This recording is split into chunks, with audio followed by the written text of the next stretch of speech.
Hello everyone, कैसे हो आप सब। तो कल आपका आरआरबी क्लर्क का एग्जामिनेशन है। आरआरबी पीओ का एग्जामिनेशन देने के बाद काफ़ी बच्चों को थोड़ा थोड़ा बुरा लगा, थोड़ा थोड़ा को अच्छा लगा। कई बच्चों को नई नई चीज़ों के बारे में पता चला। कुछ बातें हम बताया करते थे, आप एक कान से सुन के दूसरे से निकाल दिया करते थे, बट जब एग्जामिनेशन हॉल में गए तो पता चला कि कहते तो सही थे, ऐसा होता तो है। तो अब तुम्हें अपने अंदर अपने बाहर सब चीज़ों के बारे में अच्छा बुरा पता चला। तुम्हें पता चला कि जहाँ जितना इंपॉर्टेंट एग्जामिनेशन में मैथ्स के रीजनिंग के सवालों को सॉल्व करना है, उसी के साथ साथ इसको भी मेंटेन करके रखना, वहाँ जाके चीज़ों को उसी हिसाब से स्ट्रेटेजाइज करना, ये बड़ा मैटर करता है। वहाँ जाके खुद को शांत रखना बहुत मैटर करता है। आपने पहले एग्जामिनेशन में ये चीज़ सीख ली। आरआरबी पीओ तो बिल्कुल ऐसा आप मान के चलिए कि सिखाने ही आता है, बाकी सब एग्जामिनेशंस के लिए तैयार करने आता है। हर बार ऐसा होता है, हर साल ऐसा होता है, क्योंकि आरआरबी पीओ में जाके बच्चा एक्चुअल में उन सभी फैक्टर्स को एक्सपीरियंस करता है जो सुने सुने अभी थे, सिर्फ टीचर्स से, आसपास के लोगों से, आसपास के दोस्तों से जिन्होंने सिलेक्शन लिया है।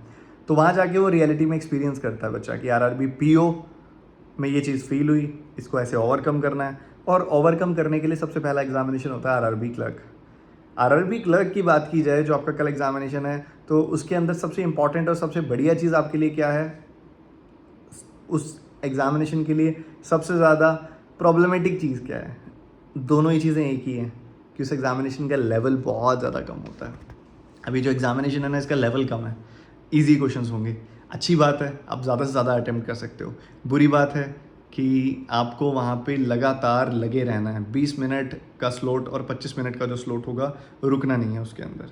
बहुत तेज़ी से आपको हाई एफिशिएंसी चाहिए होगी, हाई टाइम के साथ खेलना पड़ेगा, बहुत तेज़ी से टाइम आपका यूटिलाइज़ करना पड़ेगा आपको। ठीक है, तो ये है बस, और कोई ज़्यादा बड़ी बात नहीं है। दोनों बातें आप, मुझे पता है, कर जाओगे, क्योंकि अभी आरआरबी पीओ दिया है ना, उसके बाद आरआरबी क्लर्क आपको ज़्यादातर बच्चों को आसान लगता है। ठीक है, तो टेंशन नहीं लेनी। 20 मिनट का टाइम है, आपसे जितने बन पाएँ, 30, 35, 40, जितने बन पाएँ, कोई पहले से लेके मत चलो नंबर। तो मैं लास्ट टाइम भी मैंने बोला था कि प्री एजम्पशंस नहीं चलेंगी। आपको क्या करना है, आपको सिंपल सा एक काम करना है कि एग्जामिनेशन जब आपके सामने आएगा, आपने सिंपली आपको 3M अप्रोच जो बताई हुई है उसको फॉलो करना है, और बाकी एग्जामिनेशन के हिसाब से स्ट्रेटेजाइज करना है कि क्या करना है क्या नहीं करना। ठीक है, तो आरआरबी क्लर्क का एग्जामिनेशन कल है, और एक ही चीज़ जीत सकती है उसको, एक ही चीज़, अंदर की ताकत। अंदर से खुद को क्या समझते हो, खुद पे विश्वास तो है ना, क्योंकि अगर विश्वास ना हो तो कितना भी आसान पेपर हो मुश्किल लगेगा, और अगर विश्वास हो तो बड़े से बड़े पेपर इसको आपके सामने कुछ भी नहीं है। तो आत्मविश्वास, खुद पे विश्वास, सेल्फ डाउट नहीं होना चाहिए। पहला एग्जामिनेशन आरआरबी पीओ अगर मैं भी देने जाता इतने लंबे समय के बाद, तो मैं भी उन्हीं सब चीज़ों के सामने आके रुक जाता जिन चीज़ों के सामने आके आप रुक गए। नेचुरल ह्यूमन टेंडेंसी है यार, माउस स्लो चलना नेचुरल ह्यूमन टेंडेंसी है कि अगर इंटरफेस अच्छा नहीं है, स्लो चल रहा है, तो प्रॉब्लम क्रिएट करेगा।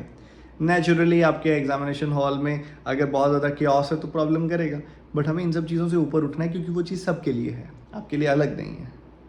एक्सक्यूजेस नहीं देने, हमने उस सिनेरियो के अंदर बेस्ट परफॉर्म करना है, और मुझे पता है आप कर जाओगे। ठीक है, हमारे साथ श्री रघुनाथ, किसी बात की चिंता नहीं है। हमने उन पे छोड़ दी ना सब कुछ, तो अब हमें टेंशन नहीं है, वो संभाल लेंगे। हमें मेहनत करनी है, हमें एग्जामिनेशन हॉल में अपना बेस्ट करके दिखाना है। हम अपनी स्टोरी के हीरो हैं। ठीक है, हमने अपनी स्टोरी के जो हीरो हैं अपनी तरफ से 100% देना है और एग्जामिनेशन निकालना है। ऑल द बेस्ट, मुझे पता है आप बेहतरीन करके आओगे। अपने आप को शांत रखना, आके ज़रूर बताना कि कैसा रहा आपका examination. God bless you, take care and all the best.